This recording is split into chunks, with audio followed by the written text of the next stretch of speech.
Hello, ladies and gentlemen. It is your host with the biggest nose, Jay-Z Corsack, coming at y'all today on Wednesday, March 25th. I apologize to all my live audience. We are a couple minutes late today. It's not my fault. TikTok had an update, and I had to just wait around until that thing downloaded absolutely nothing. Ladies and gentlemen, boys and girls, I hope you guys are having a phenomenal start to your day. I hope your basketball team won last night, even though there weren't that many games. Hopefully you're not a Kings fan. That's pretty much the nicest thing I can probably say this early in the morning. Ladies and gentlemen, good morning. I'm very, very, very happy to have all of you guys tune in today. We have a very fun episode today. I know I always say that, but we have a very fun one today. We're going to be breaking down some of the recent win streaks that are happening in today's NBA season. On top of that, we are also going to be playing a very fun game that we haven't done in a while called Would You Rather. So be sure to stick around to the very end of this episode, because after we break down and talk about some of these games that happened last night, we're going to be playing a fun game of Would You Rather. And I have 4 topics of discussion in that in that segment. All right. So ladies and gentlemen, boys and girls, podcast listeners, be sure to leave a 5-star rating and review. It helps me more than y'all could possibly understand. Yes, I'm talking about you guys who listen on Spotify, on Apple. Pause the podcast, take 1 second out of your day, and leave a 5-star rating and review. Excuse me. And then on top of that as well, I would like to say, be sure, live crew, TikTok, YouTube, be sure to drop some likes, drop a follow. Or remember, we do these live Monday through Friday at 9 a.m. Eastern. And Twitch chat, you guys got the easiest job in the whole entire world. And I see somebody in the TikTok is very jealous of the Twitch chat right now. He wants me to unban him for the sexist comment that he made yesterday in stream. Sorry, sir, but you will never be unbanned from the Twitch. You belong in the TikTok. Twitch chat, all y'all got to do is sit back, relax, grab a cup of coffee, an energy drink, and enjoy the show. He's saying he's sorry, and I'm not sorry. You can hold that ban. We don't tolerate sexism in my Twitch community. You can stick around in the TikTok. Loser! Ladies and gentlemen, boys and girls, let's get started with our first recap of last night. The New York Knicks win 7 straight games as they defeat the hot New Orleans Pelicans. The hot New Orleans Pelicans. Now, I got to be honest, man. The Pelicans have been playing incredibly well. Incredibly well. And on top of that, the Knicks have as well. The issue with it is I've been wondering lately, why have I not talked about the New York Knicks? Why have I not discussed the New York Knicks? They're on a 7-game win streak, and I haven't mentioned them a single time through this streak. So I did a little digging, and I remembered why I haven't talked about them. Now, I'm going to say this immediately, get it out of the way right away so that Knicks fans can't get mad at me, okay? Listen, I'm all for beating the teams in front of you. I'm all for that. Beat the competition laid out in front of you. The issue is there really hasn't been much competition in front of them. If you guys gauge your eyes on the schedule, their win streak consists of 0 playoff teams. In fact, it only consists of 1 play-in team. Their schedule consists of beating the Jazz, tanking team, the Pacers, tanking team, the Warriors, barely a play-in team, the Indiana Pacers, again, tanking team, the Brooklyn Nets, tanking team, the Washington Wizards, tanking team, and the New Orleans Pelicans, former tanking team, not a play-in team. They were just eliminated out of play-in contention last night after losing this game. So that's why we haven't talked about the New York Knicks. That is why we haven't discussed what the New York Knicks have been up to. That's the main reason. So Knicks fans, I'm not going to make fun of y'all for the teams that you guys beat, because you're supposed to beat teams in front of you. You guys did what you were supposed to do. Were some of the games close? Yeah, that's fine. That's fine. You're allowed to do that. The New York Knicks have been playing pretty good basketball. And I'm not going to get on their back about their schedule that they've had. You got to beat who's in front of you. That's how the NBA works. That's how sports works. That's how everything works. Last night, though, very fun. Very, very, very fun game. I thought Mikal Bridges would finally score 15 points in a game. That didn't happen. He had 14 and he had a good start, but he ended up shooting 4 for 10 from deep and 5 for 12 from the field. OG Anunoby is looking solid again, which is great. I think he's finally getting healthy. He had 21 points on 7 for 16 shooting. Karl-Anthony Towns has been having a very quiet year, and he's been doing pretty decent, like, overall throughout this win streak as well. pouring in another double-double, 21 points and 14 rebounds. He was a minus 11 on the court. Josh Hart, 10 points, 8 rebounds. Jalen Brunson, again, 32.7 assists, 11 for 19 from the field. Steady Brunson. They're going to need him going into the playoffs, so hopefully he can stay healthy. Hopefully he has 15 ankle replacements back in the locker room, because we all know when Jalen Brunson, when he goes into the locker room, he just replaces his ankle and comes back out onto the court and looks brand new. I would also like to give shout outs for the contributions last night from Jordan Clarkson and Mitchell Robinson. They both played incredibly well. Especially, Mitchell Robinson went 5 for 5. He almost had a double-double with 4 offensive rebounds just in 21 minutes. And Jordan Clarkson had 10 points, 5 assists, 3 rebounds, 1 steal, and shot 4 for 6 from the field. That's incredible. So the Knicks had a great game. And on the other side, the Pelicans did as well. Zion, 8 for 10. I think one of his only misses got blocked by OG when he was like doing a fadeaway, like post. It was like a post spin move, I think, and OG blocked him. DeJounte Murray had 7 points, 5 rebounds, 12 assists. And yeah, listen, the Pelicans are playing really, really good basketball. I don't want to just go through and read stat lines. What I want to basically talk about is how well the New York Knicks have been playing as of late. Now, of course, we know they just played 7 of the worst NBA teams in the NBA, but they won all those games. Now, I don't care about the whole spiel of, look, they've played nobody. They've played nobody. And while you can say that, what good team doesn't lose against a mediocre or bad team every now and then? It happens. And especially close games. Like they barely beat the Nets. They barely beat the Pelicans. But at the same time, they are now tied with the Boston Celtics. The Boston Celtics are like decimal points ahead of the Knicks. I believe that's because they own the season series, I think. If you guys can correct me if I'm wrong, Celtics fans. But yeah, they're tied for the second seed. Technically, the Celtics still own it. But, hey, they won the games they needed to. Oh, they have less losses. That's why the Celtics are microns ahead of the Knicks, which makes sense. The New York Knicks have been playing really, really good basketball lately. I'm curious who has the tiebreaker. We still play them. So I'm curious if you guys can let me know in the Twitch chat what the record is between the Knicks and Celtics. I'm very curious because I am unsure of that. So, ladies and gents, overall, I'm very, very impressed with the New York Knicks. I know they haven't played very good teams. I know they haven't. In fact, no, they've only played bad teams for the last 7 games. Oh, it's 2-1 Knicks. Okay, so this is a very important next game that they play together. I'm assuming they probably play each other next week. That's going to be very interesting. Let me check their upcoming schedule. Yeah, okay, so they're not playing until 2 weeks from now, which is, okay, so that's the last week of the regular season. Wait, so that might be when players are starting to rest for the playoffs. They play them on April 9th. Ooh, that might be the last game that you see the starters play a whole lot for the Knicks and Celtics. Unless they're trying to go for awards. That should be interesting. Man, the Knicks have been playing really, really well. Their schedule does ramp up just a tiny bit. They got the Hornets on Thursday. They got the Thunder on Sunday. And then they got the Rockets on Tuesday. And then they got easy games with the Memphis Grizzlies and the Chicago Bulls. So, honestly, I know I haven't talked about the New York Knicks in a while. But, hey, man, they made it through their cakewalk of a schedule.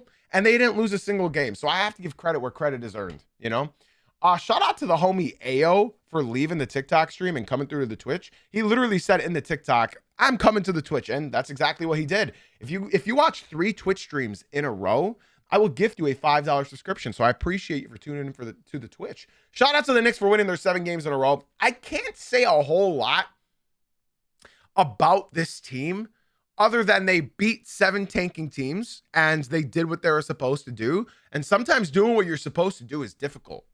So shout out the Knicks for that big win, and shout out the Pelicans. I'm really happy with how they've progressed throughout the year. It's truly unfortunate that they are now eliminated from all playoff and play-in contention, but I have really liked what I've seen out of them. They've been one of the hottest teams over the last month of basketball, and I think it's a good note to Pelicans fans because maybe Joe Dumars did know something. Maybe. I'm not sure. I'm not sure. All in all, I think the Pelicans are going to be making some moves this summer. I think they have to. It wouldn't surprise me if Joe Dumars or Troy Weaver is fired this summer. It won't surprise me. I know they just got hired, but it won't surprise me. It won't surprise me if they get fired because of their lack of moves at the deadline.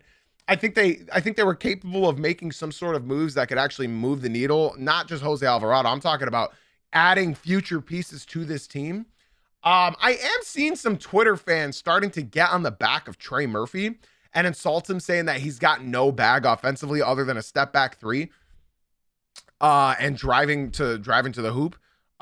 He's super athletic, but I like Trey Murphy. He's young. I like this team. I like DeJounte Murray. I really like almost every player on the Pelicans.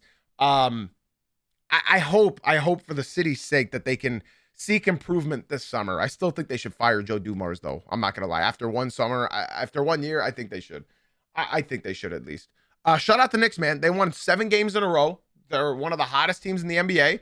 They beat all poopy caca dumpster teams, but that's what you're supposed to do in the NBA. You're supposed to win those games. So shout out to the New York Knicks for winning those games. Now, I didn't add a segment for this, ladies and gentlemen, but I would like to make note of it.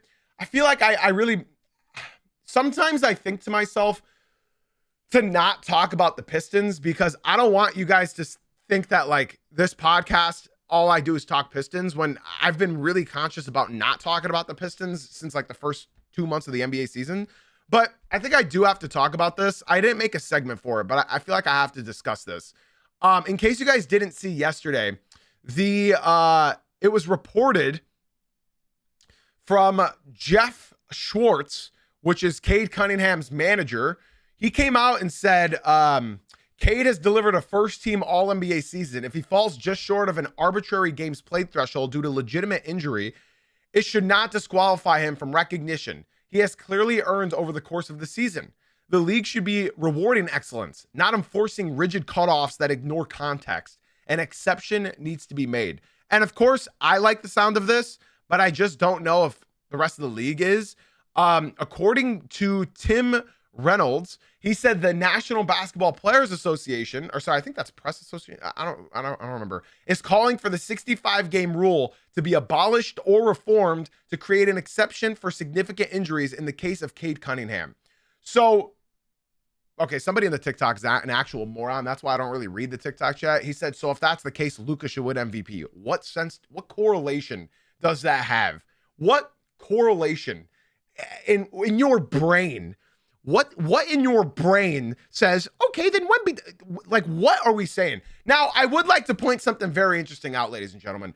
Back in the day, back in the 80s, if you guys are wondering, I need to give some context behind the 65-game rule a little bit. I need to give some context around this rule. Why did this rule come to be? Now, let me explain. Back in the 80s, even back in the 90s, right? Players who played half a season would win the All-NBA awards. They would win those awards. Do you need a sorry, I just realized my Twitch chat saw my likes on Twitter. You guys didn't see anything, man. You guys did not see anything. Podcast listeners, I don't know what they're talking about. I have no idea what they're talking about. Just ignore what you think you might have saw. Okay. So let me continue.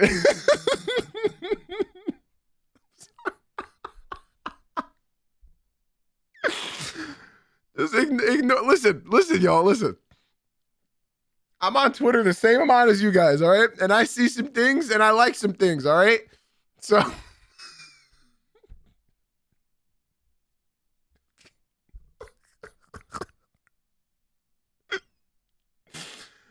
let me chat, this is a professional show and you guys are ruining what we're trying to do around here, all right? So, ladies and gentlemen, let me give some context behind why the 65-game rule exists, all right? Back in the day, 80s and 90s players would be playing half the season. They would play half the season, and they would still be eligible and still win All-NBA awards. I'll give you one example. Scottie Pippen in, I believe, 1998? Scottie Pippen in 1998. He played 44 games. Somebody in the TikTok said, not true. All right, you guys have no brain cells over there. That's why I tell you guys to come through to the Twitch, like my homie Truly Blocking. Thank you for the follow on Twitch, my boy. Shout out to you for leaving the TikTok, making the smart move on your brain and coming through to the Twitch stream. I appreciate you. Scottie Pippen in 1998 he played 44 games, and he also won All-NBA third team. Not just that, he was also an all-defense team. A player, Scottie Pippen, played 44 games in 1998. He was named All-NBA third team and an all-defensive team. Sorry, it was 1997. My apologies. 1997. So the NBA didn't have a problem with that back then. They didn't have a problem with that because players weren't resting for load management. Players were resting because they were genuinely injured. If you guys remember, Scottie Pippen was not injured. He was not injured. He just didn't want to play with Jordan anymore. You guys remember that whole spiel. If you guys watched the Last Dance documentary, you remember Scottie. He just did not want to play basketball. Okay? So I'd like to continue. The NBA saw that during big time games on national television, Joel Embiid was sitting. He was in 98. Thank you. It was 1998. See, why do I listen to the TikTok chat, man? TikTok, if you guys truly want to get involved in the basketball conversation, come through to the Twitch stream. That's Jay-Z Uncut on Twitch. The link is in my bio. There's one guy that's just spamming not true about the whole Scottie Pippen point. Get away from idiots like that and come through to the Twitch, all right? LaFlame, Truly Blocking, and Ayo, thank you guys for the follows on Twitch. I genuinely appreciate y'all so much. You guys made a smart decision. Be sure to join the Discord as well when you join the Twitch stream. So Scottie Pippen, who sat out for half the season and still got named on the all-defensive team and all-NBA third team, why can't Cade, who had his lung collapse, get an all-NBA first selection? I don't get it. So now you start getting confused, right? You start seeing responses. In fact, most of them are about Joel Embiid, which I don't blame people for saying. The issue is like you are looking at Joel Embiid, who has had injuries his entire career, right? And to be fair, Cade has only played more than 60 games this season and last season in his career, okay? So through all of this, you're looking at these players and you are punishing them for a few guys sitting out for load management. This was because of Joel Embiid. So for everybody who's complaining, rules are changed to combat cheaters. And I'm not saying Joel Embiid was cheating, but he was cheating the audience. He was cheating the game. Shit, he was cheating himself. If you're hurt, don't play. If you're genuinely hurt, don't play. If you guys remember, Kawhi Leonard sort of started this when he got, I guess, Greg Popovich in a sense. If you guys remember, Tim Duncan would get DNPs and the reason would be old. Like, some people just don't remember that, but I remember being a kid and seeing old in the injury report for Tim Duncan and cracking up because that's load management. So Greg Popovich genuinely started this. You can blame Uncle Dennis for Kawhi, absolutely, and sitting out and getting traded to the Raptors. But at the end of the day, they changed the rule for Joel Embiid, right? Now, here's the issue here. You are now having players like Victor Wembanyama, like Cade Cunningham. Shit, Nikola Jokic if he misses one more game. Shea if he misses a couple more games. There is no reason that players with legitimate health issues and concerns are getting impacted by these ticky-tack rules now. You can keep this. Maybe keep 65 games for the MVP. But at the end of the day, for all NBA, if you were rewarding players in the 70s, in the 80s, in the 90s for playing half the season, there's no reason you can't reward a player like Cade Cunningham, like Victor Wembanyama, like Nikola Jokic for missing 1, 2, maybe 3 more games than their body allowed them to. So, to combat the argument in the TikTok, if you're injured, you can't be rewarded. Explain all the players who missed half the season back in the 70s, 80s, and 90s and early 2000s who missed half a season and still got awarded. There's no reason that one day, 50 years from now, when we're looking back and you see Cade Cunningham only has, let's say, 7 All-NBA selections, but he had his lung collapse. So now we're talking about Cade Cunningham or Kevin Durant one day. Maybe they have the same amount of rings. Maybe they're both up there in like scoring efficiency, all that stuff. Maybe you look back then and say, I think I'd rather have KD over Cade Cunningham because he has 2 more All-NBA selections. It's truly and genuinely something that needs to be addressed, I think. Now, I think the way to fix this, right? I think the way to fix this would be maybe keep MVP at 65 games. Keep MVP at 60. Guys, don't get upset with my Durant comparison. It was the first name that came to mind because I like Kevin Durant, okay? Like, don't think that was a slag. Kevin Durant's one of the most efficient players in NBA history, all right? I think MVP should stay at 65 games, okay? Now, the data backs that aspect up, okay? The data backs that evidence up. Now, let me explain. The last MVP to play less than 60 games was Bill Walton in the 70s. So, for the last 60 years, 70 years, the NBA has been awarding players who play more than 60 games for MVP. That's how it's been. That's how it's always been. The last time an MVP won playing less than 60 games was Bill Walton 70 years ago. So that's not an issue. The issue is all NBA and other DPOI, Rookie of the Year, all these other awards. I think personally, now I am just a random guy living in North Carolina that's from Detroit, okay? In my opinion, I think MVP should stay at the 65 games. If you are genuinely the MVP of the league, then you need to be a top team in where your respected conference, a guy who led their team in that conference, and a guy who played 80% of the basketball season. I think that's only fair. Now, for all NBA, for Defensive Player of the Year, for all those other awards, I'm thinking somewhere between 55 and 60. I genuinely think 55 and 60. That means you played 70 to 80% of your season. I think that's fair. Now, people are telling me, but when it was Embiid, it was a problem. Yes, when it was Embiid, it was a problem. Because Embiid has never been healthy. There's differences here. You are punishing Victor Wembanyama for getting a blood clot, a legitimate injury. You are punishing Cade Cunningham for having his lung collapse, a legitimate injury. If Joel Embiid has never been healthy, then what can you credit there? What can you say? The exception should be for a critical injury, not tic-tac, I think it's better you don't play. No, it's literally, hey, Cade, hey, Vic, you cannot play basketball or you will do irreversible damage to your body.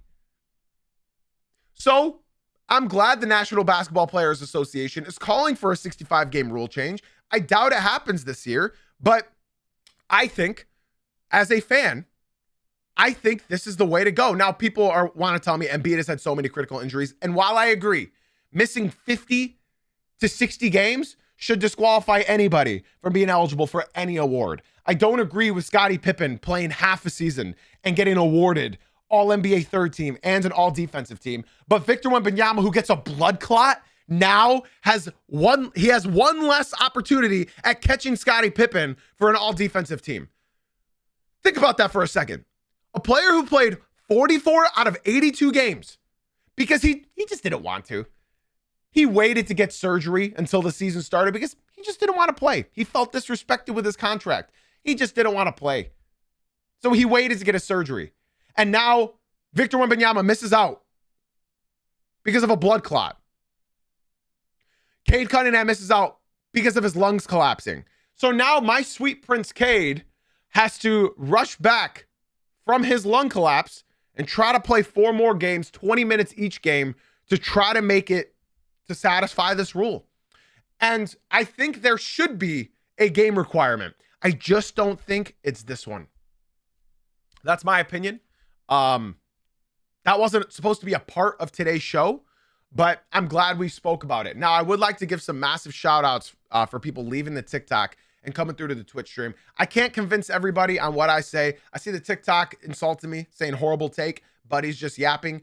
You don't know anything, and that's okay. That's why I prioritize reading my Twitch stream, which is my community. If you guys want to join my community, be sure to swing on into the Twitch. If you guys come to the Twitch stream and watch for 3 Twitch streams in a row, I will gift you a $5 subscription, which means you'll be ad-free for a month. Uncle Games, Who is Brand, LaFlame, Block, and Ayo. Thank you guys so much for the follows on Twitch. Shout out to you legends for leaving the TikTok and joining my community. I appreciate y'all so very much. Thank you, everybody. And let's move on with today's show. The next game I wanted to cover from last night was the Magic losing 6 games straight as they fall in Cleveland, 136 to 131. Now, this game last night was really aggravating me. There was no defense being played. If you guys watch this game, you'll know what I'm talking about. It was just a shootout. I don't like these kinds of NBA games. Call me crazy, call me unk, call me old head. I don't like just trading bucket after bucket after bucket, rewarding foul after foul after foul after foul. I'm not a fan of games like that. I like seeing resistance being played. And in the last 2 minutes of the game, finally, defense was being played. Harden was dishing it up. He had a great game last night. I'm sure you guys saw that crazy assist he had behind his back through 2 defenders out to Strus for the 3.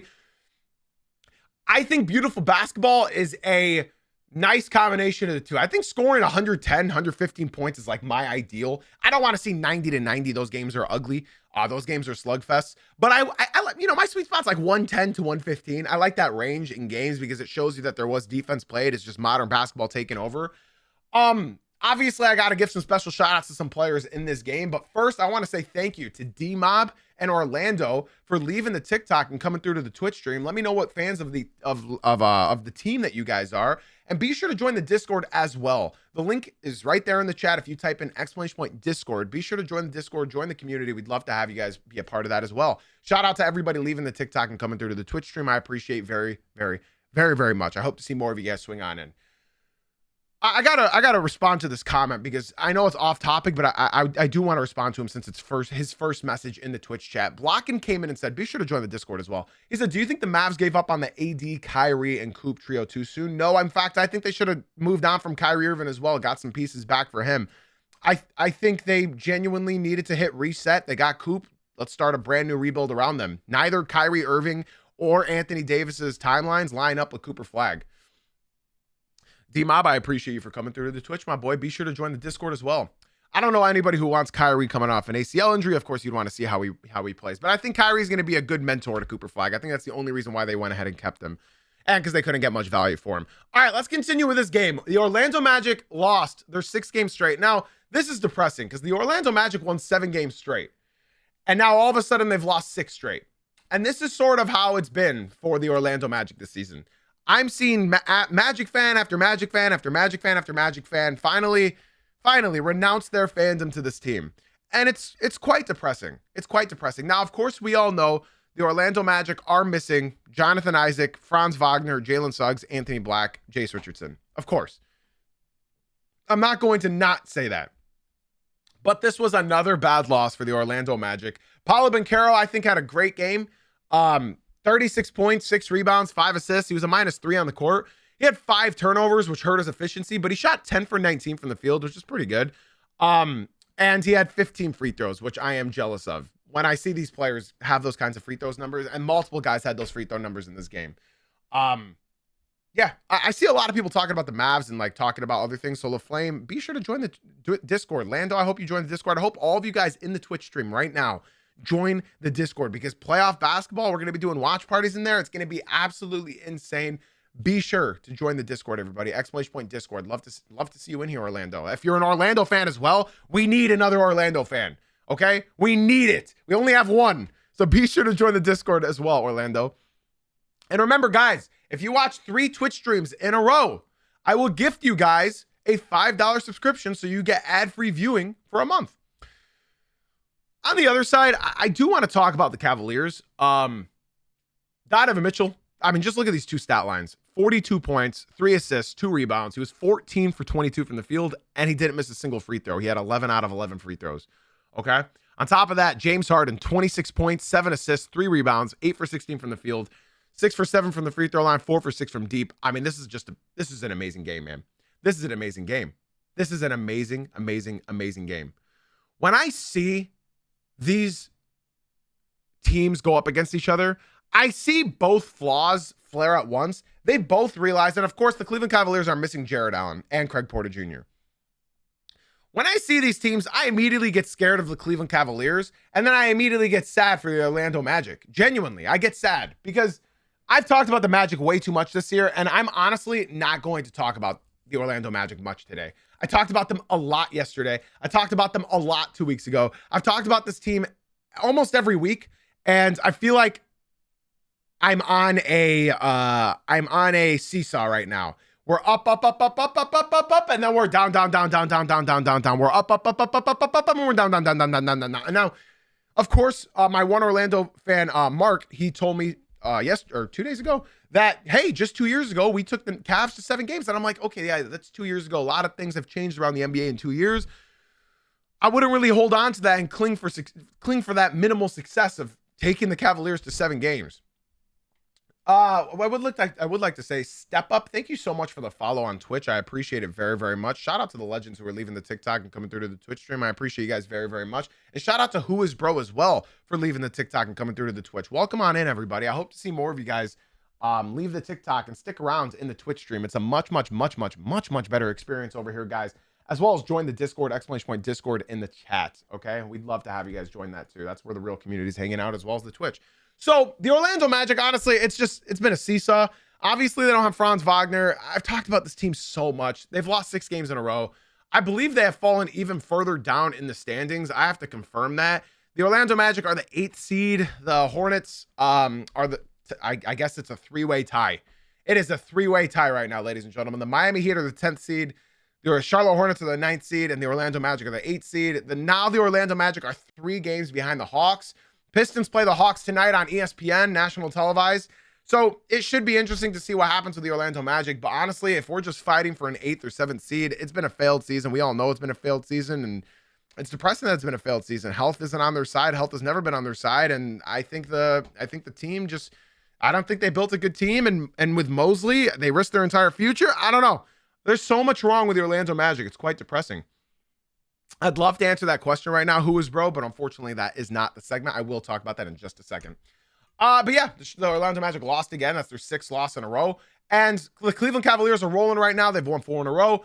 The Cavs, honestly, are the team that terrifies me most. The only thing I could rely on is the fact that Donovan Mitchell has never made a conference finals in his career, and James Harden is James Harden in the playoffs. So those are the only things I'm holding to as a Pistons fan. Not that I'm hating on the Cavs. It's just these are things that I'm coping with.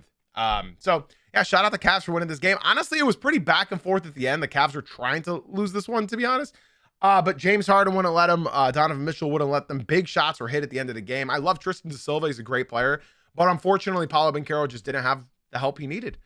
He just didn't have the help he needed. And like I said, there was no defense played last night. If you guys watch this game, I mean, looking at the scoreboard is so telling, obviously, that there's no defense. But if you guys watch this game, you could have just tuned in for the last 6 minutes of the game, and you're just watching bucket after bucket after bucket after bucket after bucket after bucket. Let's move on to my next segment real quick. This one's not going to take as long. First of all, Neil Linda, thank you for the follow on Twitch. I appreciate it very, very much. Shout out to you for leaving the TikTok and coming through to the Twitch stream. I appreciate it very, very much. Let's move on to the Nuggets-Suns game. I just don't have much to say. The Nuggets win 3 straight as they narrowly escape Phoenix, 125 to 123. If you guys watch this game, applaud to you. This game ended at 2:20 a.m. Eastern. Listen, I got to be honest, everybody. I'm not staying up to watch a game that tips off at 11:15 p.m. I'm not. The game started at 11:15. I fell asleep 5 minutes in. I can't do it. So I watched this game this morning, and I noticed at the end of the game, Jokic and Jamal Murray took over. But overall, it was just a free throw contest. 67 free throws between the two teams. 67 free throws between the two teams. 67. 6-7. Fuck. Excuse my French. I'm not staying up for that. I'm not staying up until 2:30 in the morning. Now, the thing is the Suns are missing so much. The Suns are missing Dylan Brooks. They're missing Mark Williams. They have no interior presence. And because they have no interior presence, the Denver Nuggets scored 58 points in the paint, which they don't typically do. Yeah, it was just a foul battle at the end of the game. Fourth quarter was just foul after foul after foul. And I got to be honest, everybody, it was Jokic foul baiting, Booker foul baiting, Jamal Murray foul baiting, Devin Booker foul baiting, Jokic foul. It was just a foul contest. I'm not staying up till 2:30 in the morning to watch this. Now, great shot, great play drawn up at the end of the game. Jamal Murray, Nikola Jokic, their two-man game is undefeated, and Jokic hit this easy pull, and the Suns drew up a horrible play to win the game. It wasn't a horrible play, but it wasn't a good shot by Devin Booker. And that's how that game ended. I really don't have much to say about it other than the Denver Nuggets have won 3 straight. These are 3 big wins. These are 3 big wins because now they're starting to separate from the Timberwolves and the Rockets. Yeah, they were also hack-a-shacking Iguodala for the Phoenix Suns because he was their one big man and he had a lot of energy bringing onto the court. I mean, he shot 6 for 7 last night. He shot 6 for, oh my God, the 6-7s are out and ready to fucking party. All right, guys, the last takeaway I have from the final game last night would be the Charlotte Hornets just absolutely clobbering the, I'm going to put this in quotes, the Sacramento Kings. They were not the Sacramento Kings. Royce O'Neal had a good game last night as well. Shout out Royce. Shout out Rolls Royce. I love Rolls Royce. I can't talk about him enough. The Hornets killed a team Okay, I just have to show everybody this because I was like looking at this game last night, just giggling to myself. I just need you guys to see these plus minuses for the Sacramento Kings, okay? Now, mind you, first, let me say this. They're missing Russell Westbrook. I say missing. They are sitting Russell Westbrook, Zach LaVine, Domantas Sabonis, Drew Eubanks, DeAndre Hunter, Precious Achiuwa, Killian Hayes, new signee, Keegan Murray, and Neek Clifford. They're missing all of those guys, okay? Look at these plus minuses. DeMar DeRozan, minus 29. Patrick Baldwin Jr., minus 28. Maxime, minus 42. Malik Monk, minus 39. Devin Carter, minus 36. And Daquan Plowden, minus 25. That is not basketball, ladies and gentlemen. That is some other shit. That is some other shit. Because the Hornets, I think we can all agree, they did not have a good Hornets game in the sense of a good Hornets game. Like, Con Knippel didn't shoot as well as he does. Brandon Miller shot 30%. He didn't play well. Miles Bridges only put up 9 points on 50% shooting. LaMelo Ball had an average game, like just a normal game for LaMelo Ball. Moussa Diabate had an average game for Moussa Diabate.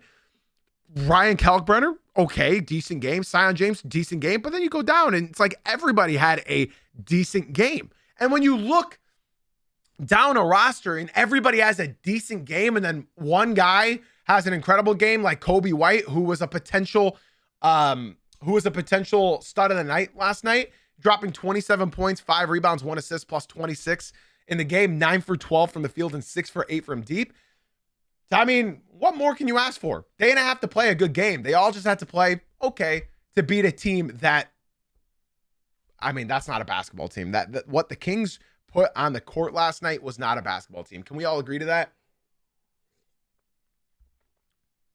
So yeah, man, those are all my opinions on last night's games. I hope you guys enjoyed my little breakdown of everything. If you guys feel like I missed something, definitely let me know. Let me know. I'm very curious. Somebody in the TikTok said, we tanking, chill. Rico, I don't have a Kings fan in my Twitch chat. I don't have a Kings fan in my community. I'd love to see you come through to the Twitch stream, bro. I'd love to see all of you guys in the TikTok come through to the Twitch stream. We'd love to have you guys here, man. Link in my bio, Jay-Z Uncut on Twitch. I'd love to have you guys come through. That's all I have for last night's games, guys. But I did prepare a very fun segment for y'all at the end of this show. A very fun segment. A very, very, very fun segment. And for the fellow who spamming for the last hour to unblock you on Twitch, you just got blocked on TikTok as well. It's unfortunate being a sexist loser in this world gets you. Doesn't get you anywhere. Good luck in life. Let's move on to my final segment of today's podcast, ladies and gentlemen. Let's move on to the final segment. You guys ready? It's called Would You Rather. We've done it before. I'm going to ask you some questions, and I want you to let me know what you would rather, okay? Now, the first one was brought to me by our longtime viewer, our audience member, hey, it's Liam. Liam brought this to me last night, and it had me thinking, and I think I came to a conclusion, but of course, this is a group game, so I want to play this with y'all, okay? Guys, would you rather healthy Zion Williamson or healthy Paolo Banchero? Now, I'm going to go over some things. you don't have to answer right away. This year, Zion Williamson, he is 25 years old.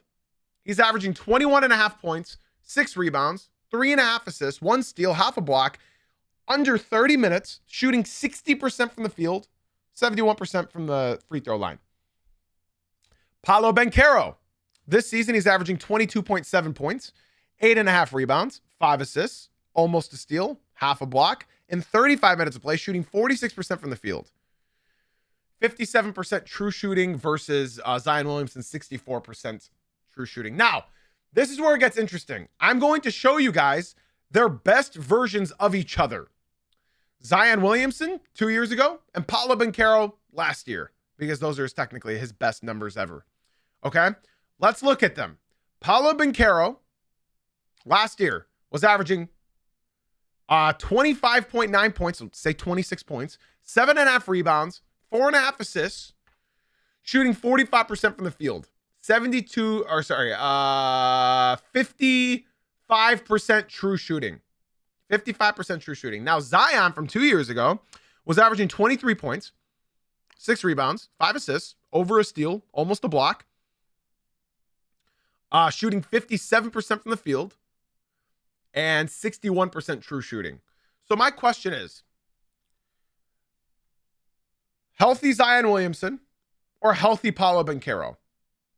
Neither player had great shooting splits, but as far as career-wise, Zion Williamson does take the cake on true shooting and field goal percentage. Now, mind you, Paolo Banchero is 23. He's turning 24 this year. Zion Williamson is turning 26 this year. So he is 3 years older. No, he's 2 years older. He's 2 years older than Paolo Banchero. So my question is, with how efficient Zion Williamson is right now versus Paolo Banchero, who would you guys take? I'm seeing a lot more Zions than I am seeing any Paulos. And honestly, that's my answer as well. I'm going to go with Zion Williamson. I think 2 years doesn't really make a whole difference. I think Zion Williamson, yeah, I love this comment from Who Is Bro that just came into the Twitch stream. He said, this is a prime healthy Zion we're talking about. Zion would have a nasty motor if he was fully healthy. I fully agree. He's ridiculously athletic. He's ridiculously efficient. My one Magic fan, Mark, came in and said, LMAO. He thinks, obviously, he's taking Paolo. So my question is the only person that's taking Paolo our one Magic fan? Where's our homie Orlando that just joined the Twitch stream? Is Orlando still here? Because he is our only other Magic fan. I'm curious what the other Magic fan would say. A healthy Paolo or a healthy Zion? I don't think he's still here, unfortunately, but I wish he was so that he can let us know. He said Zion? Did he say Zion? Our other Orlando fan? I don't see that comment, unfortunately. Maybe he did. Maybe he did. Well, that's interesting. That's interesting. And there's no wrong answer, really. They're basically the same player, except one's more efficient. That's it. I'm going to go with Zion Williamson. I'm going to go with Zion Williamson. I think Zion doesn't really need the ball to be a good player. I think we all know if Paolo doesn't have the ball in his hands, he's not scoring. Magic fans can attest to that as well. If Paolo does not have the ball, he's not scoring. He's a horrible off-ball player. And Zion Williamson this year has proven that he can be off-ball and on-ball. So I'm going to go ahead with Zion Williamson. He can create his own shot. Nobody's going to stop him get into the hoop. And yeah, he can score off-ball. And Zion has great efficiency. Yes, of course. I like that comment as well. Paolo has sheer volume. I agree. Now, there's no wrong answer, so I'm not going to get upset with whatever you guys opt for. But I personally, I'm going to roll with Zion Williamson. Now, guys, we got a couple more, okay? And these are really fun, so I hope you guys are excited. This one's going to take a little bit of brain power, so I want you guys to think, okay? But don't think too much. I'm going to read you stat lines by some of these players, and I want you to tell me what player you'd rather have. Player A or player B, okay? Now, I would like to make note of their ages. I didn't put their ages. I will tell you their ages after, all right? Ladies and gentlemen, would you rather have player A, who averages this season 22.7 points per game, 10.4 rebounds, 8 assists, playing 35 minutes per game with a field goal percentage of 49%, or player B, who is averaging 19.2 points per game, 10.5 rebounds, 1.7 assists in 27 minutes of play with a field goal percentage of 64% field goal percentage. The reason why I selected this one, and most of these topics that I'm bringing to you guys today, are players who are commonly compared. So that's why I want to bring these to your guys' attention. These players are commonly compared, okay? Now, I'm seeing a lot of player Bs. In fact, not a single player A is sort of insane to me. Now, I would also like to make a note. Player A is 24 years old. Player B is 22 years old. I would also like to make another note. Player A is a 6th seed in the East. That's making it more obvious on who these players are. Player B is the number 1 seed in the East. Both All-Stars this year. Both first-time All-Stars this year. Player B is 22 years old. Player A is 24 years old. So in case you guys haven't figured this out yet, this is Jalen Johnson as player A. The same defensive stats. That's why I didn't add them. Essentially the same. Player A is Jalen Johnson and player B is Jalen Duren. I've only seen one player. I've seen two people say player A, which is very impressive. I'm very impressed. I'm very surprised actually at how many people took Duren on the right. Yes, those are the correct stats from this season right now. Jalen Duren, who was player B, those are his averages in only 27.7 minutes per game. JB Bickerstaff does not play his best players much other than Cade Cunningham. And then Jalen Johnson right there. Yeah, pretty much same defensive stats. And I think, in my opinion, I'm going to roll with Jalen Duren. And I hope you guys know that has no bias at all. You guys know my opinion on Jalen Duren. You guys know my opinion on it. Exactly. Jalen Duren has stretched this game out to the mid-range as well. And I think next year you're going to start seeing him attempt threes. I genuinely believe that. Jalen Duren has a great, beautiful jump shot form. If you guys have played against the Pistons have noticed that. I think it's very interesting to compare these two players as they've been compared a lot this year because both of them will obviously be top dogs for most improved player. If you want to ask me who I believe is like a better individual talent, obviously I'm going to roll with Jalen Johnson.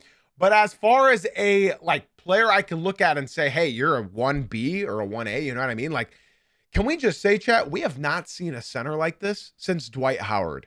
A center that can play on ball, you can play through him, but he can also just absolutely body anybody that's on the court.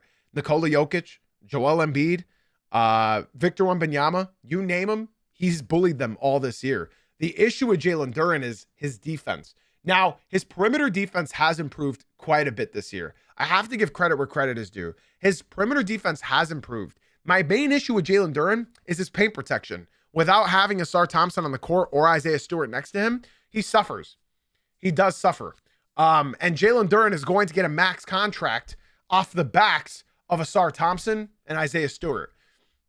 In case you guys don't know, if you're unfamiliar with the Pistons rotations, the Pistons play defense well at the start, but the offense is sort of lackluster without Cade right now.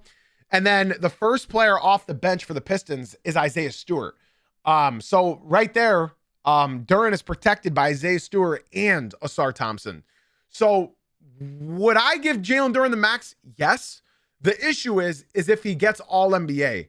That max extension is going to turn into a $288 million deal.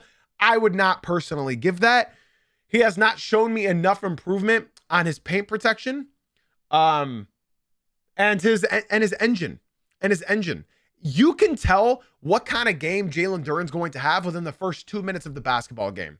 If he does not look like he wants to play, it's not going to look good. It's not going to look good. Be sure to join the Discord, guys. If you are in the Twitch stream, be sure to join the Discord, as well as Rico Bands. Thank you for the follow on Twitch. Be sure to join the Discord as well. I know you're a Kings fan. We need Kings fans in the Discord. So be sure to swing on and join the Discord. That is a lot of money for a guy that does not play both sides incredibly well. Now, Jalen Duren can improve. He can improve. He can. He absolutely can improve. His biggest issue is his effort. Does he want to put that effort on defense? Because if he does, man, if he does, we're looking at the next great big man in today's NBA. And Jalen Johnson, of course, he's a triple-double machine. He's 24. He is older than Jalen Duren. And I love what I see from Jalen Johnson. And I'm very excited to see what can happen. I'm very excited to see what can happen in his career. I'm excited to see him play with like a prolific guard. They got NAW. Now they just need a great guard. They just need a great guard that can still hold his own somewhat defensively.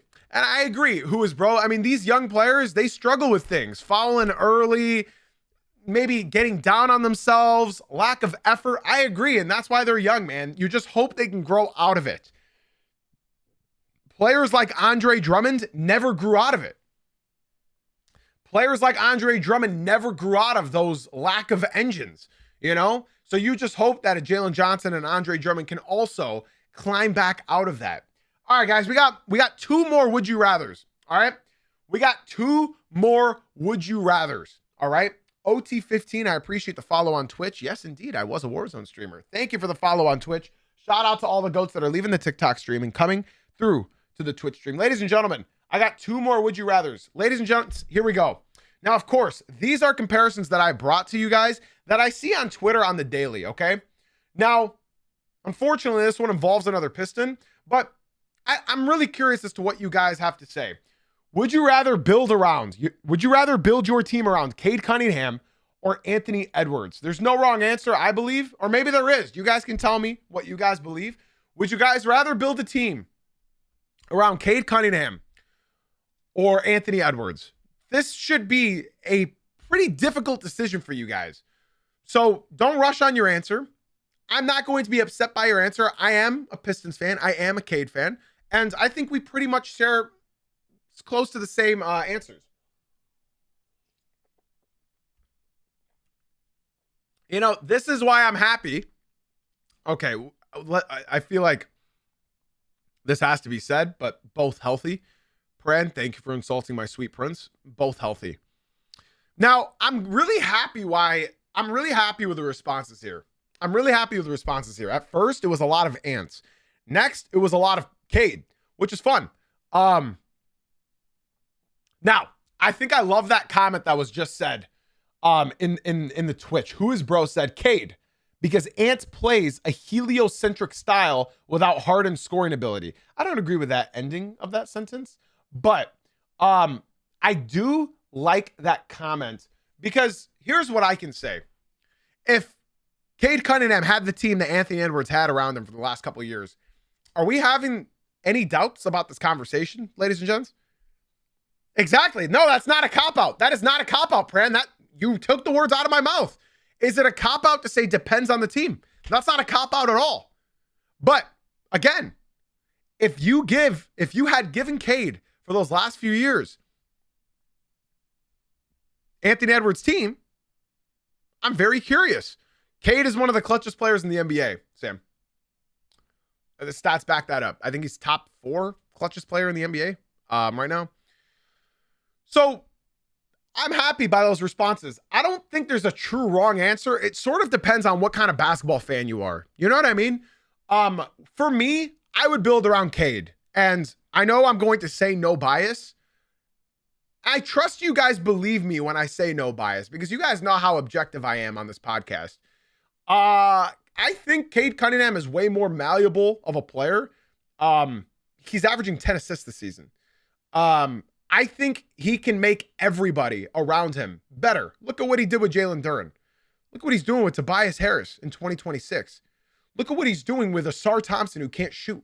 Look what he's doing with a number 2 guy being Duncan Robinson.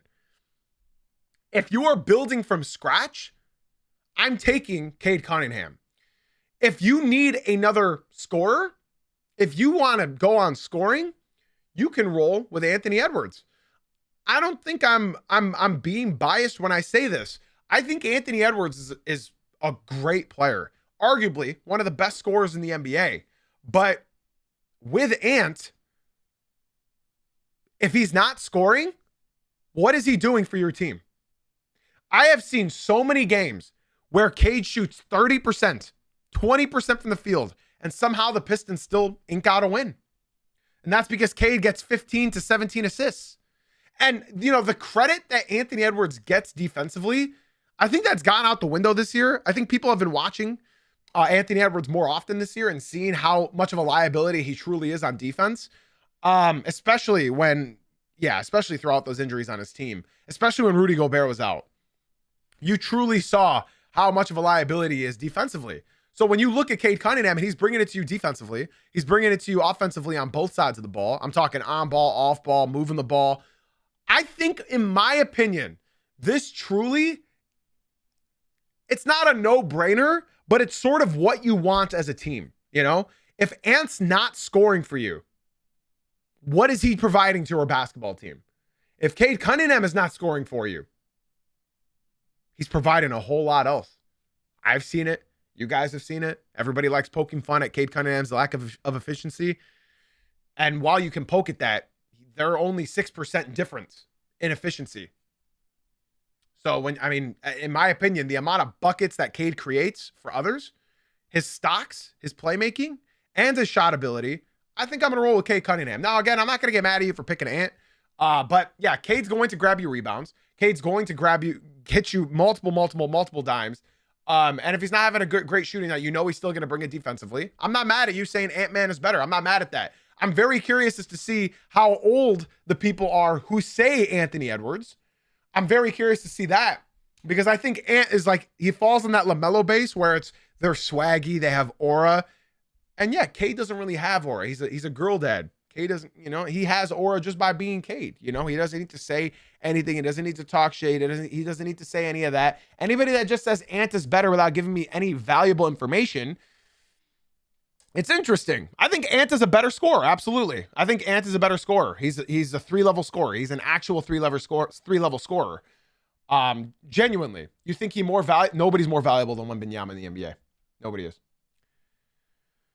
You can see in Wolves games, if Ant isn't making the shots, the team is lost. Ant might just need better spacing around for playmaking. I still think Cade is a franchise guard instead of a player, especially we're talking about lack of spacing, right? We're talking about a team that runs Ron Holland and Asar Thompson and Jalen Duren in one lineup, right? And we're talking about spacing. I just want to make sure of that. That we're talking about a team that is bottom 3 in three-point shooting in the entire NBA. We're talking about that, right? We're talking about lack of spacing. We're talking about a team that is 12th in three-pointers made versus a team that is 27th in three-pointers made, right? You're comparing apples to oranges here. They're not even close. They're not even similar. The Timberwolves three-point shooting is incredibly better than the Detroit Pistons. It's incredibly better. So if you're talking spacing, that's not great. Cade's efficiency is underwhelming, but man, he raises that team ceiling so much. I agree. That wasn't an option when it came to Paolo. What does Paolo do off ball that you can make an argument for? He does not do anything off ball. Zion does. Jaden said, you can name shooters on the Pistons. Where are the shooters in Minnesota? You have Julius Randle. I'd love to look at the percentages on this team. I'm very curious. Let's just look at some players on this team and just look at percentages. Kyle Anderson is shooting 44% from three. That's better than anybody on the Pistons. I just clicked one guy. Mike Conley, who barely plays, is 31%. Dante DiVincenzo is averaging 38%. That's two guys that are two of the highest. Anthony Edwards is obviously shooting above 40% from three. Naz Reid, okay, this doesn't need to be talked about. They have three guys above 37% so far. That's three guys above 37%. That's more than the Pistons already. Io, he's shooting 44%. 44% from three. That is four guys other than Ant that shoot better percentages than everybody on the Pistons. Bones Highland, 39%. Okay, so again, I don't know how many threes Kyle Anderson shoots. Let's check. Maybe 2 a game? My guess is we are waffling too far on this topic. Now we are diving too deep into this. He's not even attempting 1-3 a game. Let's not include Kyle Anderson. They still have 4 3-point shooters that are infinitely better than most people on the Pistons. Jaden McDaniels, 41.6% from three. So I'm not gonna allow this conversation to move on. I'm not going to allow this. because everybody I just named is infinitely better than everybody not named Duncan Robinson for the Detroit Pistons. Duncan Robinson is averaging, I think, below 40% this year. 40.1. 40.1. 40.1. That's our one guy that's shooting that percentage. Dennis Jenkins, 37.5, lower than everybody I just named. Tobias Harris has got to be shooting below 30%. 34.5. 34.5. That is better than I thought. So when I tell you guys, when the Pistons are stacked with a guy named Karis LeVert that's shooting 33%, or Asar Thompson that's shooting 26%, or I'm not done yet, Ron Holland, who fucking attempts 3 threes a game for some reason, shooting 22%, we are not talking about 3-point shooting. So, by all means, please have a conversation with me when in regards to what team has better spacing when we're comparing the 27th best 3-point shooter. Sorry, 28th. The Pistons are now the second worst 3-point shooting team in the NBA versus the Minnesota Timberwolves, who have 12. So I don't want to hear anything about spacing. I don't want to hear about that. You throw Dante DiVincenzo on this team, you throw any one of these guys and just give the Pistons another consistent shooter, what happens? I'm very curious. Now, I'm very happy with the responses that you guys gave me. We just got a little bit off topic. We are now moving over an hour in today's show. My final would you rather. This one's a little bit funny. Would you guys rather have 500K or never watch sports again? I just want to see how many people actually consider this. Also, Mahaley, thank you for the follow on Twitch. I appreciate it a lot. Shout out to you for leaving the TikTok and coming through to the Twitch stream. Would you guys rather have 500K or never watch sports again? This goes for all sports. Cricket, horse racing, basketball, baseball, football, the other football, volleyball, swimming, tennis, pickleball. This goes for everything. 500K, F caring about grown men. 500K and I get to watch sports? No brainer. What? No, you never get to watch sports. You never get to watch sports. You never get to watch sports if you take the 500K. 500K, I'm a Magic fan. Never. 500K, I'll take sports. 500K, not going to lie. I'm taking the 500. Wow, you guys, a lot of people are taking 500K. Bro, worded that wrong? Did I say something wrong? Sorry, 500K or never watch sports again. That's what I meant. Sorry, I don't know what I said. June Fully, thank you for the follow on Twitch. I appreciate you. Shout out to all the legends leaving the TikTok and coming through to the Twitch stream. 500K and I don't have to watch the stress of Detroit teams. Give me sports, go sport. And mind you, this is not like professional sports. This is just all sports. So if you pull up to a basketball court, you got to close your eyes until you can actually play the game. Okay? I'd have to start reading books. I'll take the pain of being a Pels fan. Give me the 500K. What up, Dark? Can I still watch Jay-Z if I take the 500K? Yes, you can. You're not watching the sports. Can I still play sports? Yes, but you cannot watch it. So like you cannot watch it from the bleachers. You cannot watch it from the sideline. No, you mean 500K to never watch sports again. Oh, I did word it wrong. Oh, sorry. I did word it wrong. Sorry, guys. I made this at 7:30 in the morning. My apologies, ladies and gentlemen. Nah, I can make 500K no sweat. Shit, I'm broke. I'm changing up and taking the money. See, I'm really surprised so many people took 500K. I'm really surprised that 98% of you guys took the 500K to never watch sports again. Wow. Wow. You know what? Fuck it. I'll join y'all. I don't want to be the odd man out. I'll be a sheep here. Give me the 500K. Give me the 500K. Fuck it. Who cares? Fuck it. I was going to say I'd rather watch the sports. But yeah, fuck it. I mean, in today's economy, bro, 500K, that's like 500K. Ladies and gentlemen, boys and girls, that is going to do it for today's episode. Now, today was a long one. We got a little bit sidetracked, but I don't care. I had a lot of fun. TikTok. Be sure. I mean, you guys come through to the Twitch stream. The link is in my bio. Jay-Z Uncut on Twitch. The link is in my bio. Twitch chat, don't go anywhere. Stick around. We are still here. Do not go anywhere. Twitch chat. Be sure to join the Discord as well. TikTok, now's the perfect time to come through to the Twitch stream. Podcast listeners, be sure to leave a 5-star rating and review. YouTube, love y'all. Ladies and gentlemen, boys and girls, we'll be posting this episode in 5 minutes on the YouTube, Spotify, Apple. It'll already be up when you guys tune in. Ladies and gentlemen, boys and girls, Before I let y'all go, I got to give y'all my stud of the night. There are a lot of options. I could have picked Jokic's triple-double. I could have picked Paulo Banchero's game. I could have picked Kobe White. I could have picked anybody else.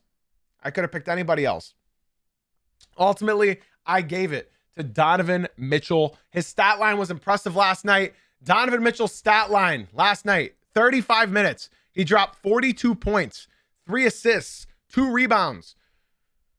And he shot 14 for 22 from the field, 3 for 7 from 3, and 11 for 11 from the free throw line. That's 78% true shooting. Shout out Donovan Mitchell. He is our stud of the night. Ladies and gentlemen, boys and girls, I got nothing left to say except for be sure to be here tomorrow morning at 9 a.m. Eastern for tomorrow's podcast. Twitch chat, nobody go anywhere. I got nothing left to say except for thank you for being here. Thank you for being you. Guys, we got some fun NBA basketball tonight. National television, Pistons versus Hawks, Celtics versus Thunder. Lock in, y'all. Thank you for watching or listening, and I'll catch you guys tomorrow morning at 9 a.m. Eastern. Have a beautiful day, everybody. Appreciate everybody for tuning in.